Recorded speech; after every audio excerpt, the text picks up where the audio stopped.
কি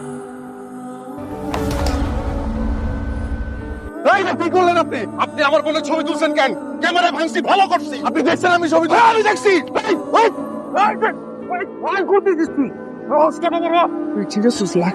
লাগছে charge pile যা পানিটা দেন না একটু। আমি মারামারি একদম পছন্দ করি। তোমরা কেন মারামারি করো?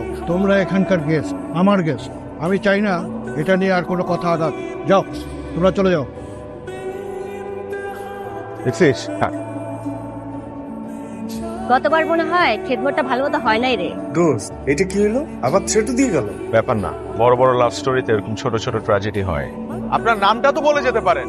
ঠিক আছে, আমার নামটা জেনে রাখেন, অর্ণব হাসান। এই নামেই ফেসবুক আইডি আছে। আপনি আমাকে অ্যাড দিলেন না কেন? আমি না আপনার আইডি খুঁজে পাচ্ছিলাম না। আপনি আবার কেন আসছেন? আপনাকে খোঁজার জন্য। প্রথম ভালো লাগে, কিছুদিন পর আপনি আমাকে ঠিকই ভুলে যাবেন। কখনো না, তুমি আমার আত্মার সাথে মিশে আছো।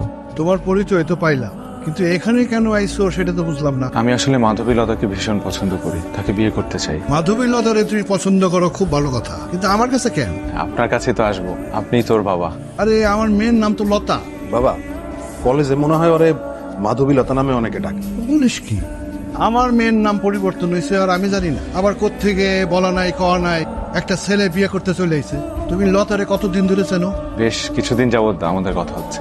আমার মনে হয় তোমার কোথায় যেন একটা ভুল হইতেছে। আমার মেয়ে তো বোবা, কথা বলতে পারে না। ভাই, সেদিনের বিষয়ের জন্য আমি দুঃখিত, কিছু মনে করেন না না ভাই। আচ্ছা, লতা কি জন্ম থেকেই এমন? না। না, ছোটবেলায় ও এরকম ছিল না।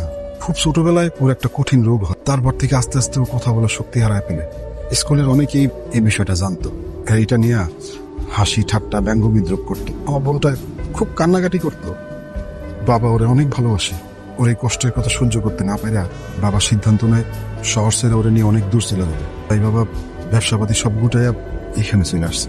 এখানে এসে বাবা ওর জন্য একটা স্কুল করে দিছে। ও খুব আনন্দেই ছিল, কিন্তু ওর সবার সাথে মিশতে খুব ভয় পায়।